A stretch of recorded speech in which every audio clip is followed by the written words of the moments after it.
They said the vampire king had no heart, that if you pressed your ear to his chest, you'd hear nothing but silence and ice. But that was before a starving girl with mud on her shoes dared to touch him. If you've ever believed that even monsters can change when shown kindness, then don't forget to like and subscribe, because this story might just prove you right. I still remember that night, because the air itself seemed afraid to breathe. The rain hadn't stopped for 3 days, turning the cobblestone roads of Veilblunt City into black rivers that carried away the refuse of the living and the dead alike. I was walking home from the watchtower when I saw her, a small figure trudging barefoot through the rain, clutching a crust of bread like treasure. Her name, I'd later learn, was Elara, a beggar girl from the human quarter, the part of the city vampires pretended didn't exist. The guards had told her to stay out of the upper wards, but hunger is a crueler master than fear. And so, she climbed the marble steps toward the palace gates, toward him. The moon court was alive that night, glowing silver under the storm. Nobles in dark cloaks drifted like ghosts between columns, whispering about trade, conquests, and bloodlines. I wasn't meant to be there, only observing from the outer balconies, a chronicler of the immortal court. That's when the iron gates slammed open, and the girl stumbled in, dripping rain onto the king's polished floor. The guards seized her instantly, blades drawn. You could smell the tension, and her terror, sharp as copper. "What is this?"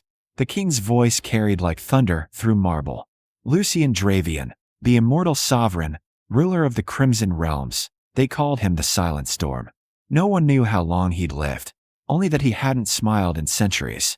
He sat upon a throne carved from black onyx, wearing no crown, only the weight of one. His eyes, the color of dying embers, flicked toward the girl, and for a moment, the rain itself seemed to hush. The guards forced her to her knees. "She trespassed the inner gate, sire," one barked. "A beggar. Likely a thief." Lucian rose, each step measured, his long coat whispering against the stone. "A thief." His tone was calm, too calm. "What could a starving child steal from me that I haven't already lost?" The girl trembled but didn't bow her head. She looked at him, and I swear something in that gaze burned through the air between them. "I didn't mean to," she whispered. Her voice shook. "I just wanted shelter. Please." Lucian studied her as one might a strange insect that refused to die. Then, unexpectedly, he knelt. The entire court gasped. The vampire king, kneeling before a mortal. "You are trembling," he said softly. "Are you afraid?" Her lip quivered, but she shook her head. "No, sir. Just cold." And then it happened. Before anyone could stop her, the girl reached forward and hugged him. Her arms, thin and shaking, wrapped around his armor-clad chest. Gasps rippled through the hall like wind through dry leaves. The guards froze, hands on hilts. No mortal had ever touched him and lived. But Lucian didn't strike her. He didn't even move. His hand hovered in the air, as if unsure what to do. The torchlight flickered, reflected in his eyes, and for the first time, I saw something there I'd never seen before: confusion. When she finally pulled back, she whispered, "You looked lonely." The silence that followed was unbearable. I could hear my own heartbeat, pounding like a drum in the empty chamber. And then, slowly, impossibly, the corner of the king's mouth curved upward. Not a full smile, just a ghost of one. "Lonely," he repeated, as if testing a word he'd forgotten the meaning of. The guards tensed, awaiting the command to kill her. Instead, Lucian turned to them. "Take her to the lower kitchens," he said. "Feed her. She's mine now." "Yours, sire?" one dared to ask. "Mine," he said again, eyes distant. "Until I decide otherwise." The girl was led away, shivering but alive. As the great doors closed, I saw Lucian touch his chest, just once, as if searching for something beneath the armor. And in that fleeting moment, I could swear I heard it. A sound faint and fragile, almost drowned by the storm. A heartbeat. Later, when the scribes whispered about that night, they called it the Night of the Hug. Some said the king had gone mad. Others claimed she'd bewitched him. But I know what I saw: a lonely god brought to silence by the warmth of a child's arms. And though he'd deny it for weeks, the court began to notice small changes. The fires burned longer, the halls felt less cold, and the king, once seen only in shadows, began to walk the palace gardens again. The immortal heart that had known nothing but centuries of frost had stirred. And all it took was a poor girl who didn't know enough to bow. The change began quietly, like dawn seeping beneath a locked door. The courtiers didn't notice it at first. The way the torches in the great hall burned warmer, the way music returned to the corridors after years of silence, or how the king's footsteps no longer echoed quite so coldly. But I did. I saw the way he lingered near the kitchens now, using excuses that fooled no one, inspecting supplies, checking security, when we all knew he was there for her. Elara, the girl who had hugged the vampire king and left. She'd been given a place in the palace stables, tending to the black warhorses no human dared touch. Yet even the beasts, sensing something in her gentleness, grew calm under her hand. She spoke to them softly as she brushed their manes, humming old human lullabies that carried through the courtyard in the mornings. The sound unsettled some of the guards. They called it unnatural, but to me, it felt like sunlight breaking through stone. Lucien began visiting more often. At first, he stayed hidden in the shadowed arches, watching her as if she were some fragile illusion that might vanish if he came too close. But one evening, when I was taking notes near the fountain, I saw him step into the light. She didn't bow. She never did. She looked up, smiled, and asked if he wanted to help. No one had ever asked the vampire king to help before. And to everyone's shock, he did. He removed his gloves, knelt beside her, and together they bandaged a wounded stallion's leg. The sight was almost too strange to believe. The immortal king, his pale hands stained with straw and ointment, whispering quiet words to soothe a frightened animal. When it was done, Elara looked at him and said, "Thank you." Simple words, yet the way he froze told me they struck deep. For centuries, no one had thanked him, not honestly. After that night, his armor stayed in its case longer and longer. He began walking the gardens again, sometimes with her at his side. I once overheard their laughter, echoing from the rose courtyard, and I swear it sounded like the world remembering how to breathe. Still, the court began to whisper. "She's bewitched him," they said.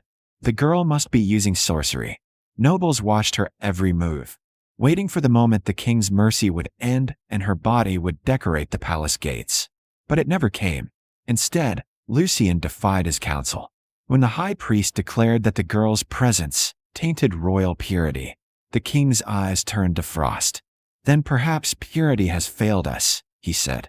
No one spoke after that. Yet beneath the gentleness, something restless grew. I saw it in Lucien's gaze when he watched her, a strange, aching hunger that wasn't the hunger of fangs or blood.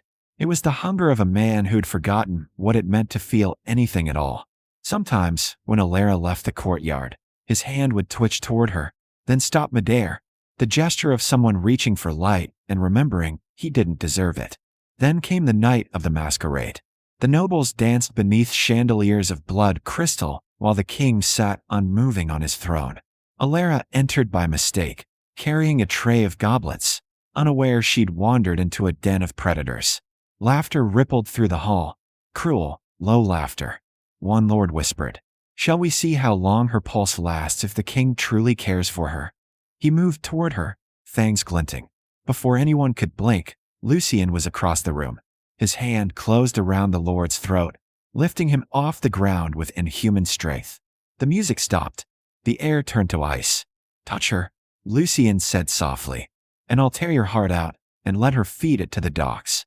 He dropped the trembling vampire to the floor and turned to Elara. She looked frightened, but not of him. Instead, she whispered, "You shouldn't fight for me." Lucien's expression shifted, a flash of something raw, vulnerable. "You're wrong," he murmured. "You're the only thing worth fighting for." Then, without waiting for the court's approval, he took her hand and led her out of the hall. That was the night the nobles realized what I already knew. The monster had fallen in love with the mortal, and though none dared speak it aloud, the truth spread through the kingdom like wildfire. The immortal king's heart had begun to beat again, and no decree, no threat, no ancient curse could stop it now. But love, in a kingdom built on fear, never comes without a cost. And though neither of them knew it yet, the storm they'd summoned together was only beginning to gather. They say every love story in the vampire realms ends in blood, but not all blood is spilled in pain. Sometimes, it's shared in sacrifice. The night it happened, the palace was burning. Shadows with silver blades, assassins sent by the priesthood, tore through the halls like wildfire, their eyes glowing with holy fire. They'd come for her. For Elara, the girl who dared to make a god bleed.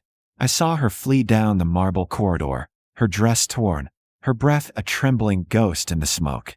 And behind her came Lucian, no longer the silent king, but a storm-given flesh. He moved faster than thought. One moment the assassins were there, the next only ash. But for every one he felled, two more took their place.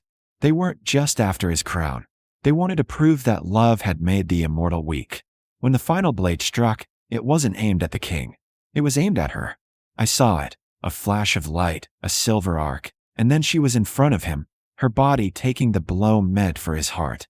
She fell soundlessly, her blood blooming across his chest like a crimson flower. Lucian caught her before she hit the floor. "Why?" he whispered, his voice breaking. "Why would you do that?" Her eyes fluttered, soft and fading. "Because," she breathed, "you looked lonely." The same words she'd spoken the night she first hugged him. The words that had broken his curse. And in that instant, I swear the whole palace held its breath. Lucian pressed his forehead to hers. "Then I'll never be lonely again," he said. His hands began to glow, faintly, then fiercely. He was using the oldest magic, the kind forbidden even to kings. I could feel it ripple through the stones, through my own bones, the binding of life to life. He was giving her his immortality. The light consumed them both. When it faded, she was breathing again, pale, trembling, alive. But the king's crimson eyes were gone, replaced by a soft human gray. His fangs had vanished. His heartbeat thundered steady and strong. He had given up eternity for her. They found him the next morning in the courtyard, sitting beside the fountain with Elara's head resting against his shoulder. The rain had stopped. The storm had passed. The court watched in silence as the once immortal king looked up at the sunrise and smiled. A real smile this time, warm and unguarded. They would say later that his reign ended that night. But that's not true.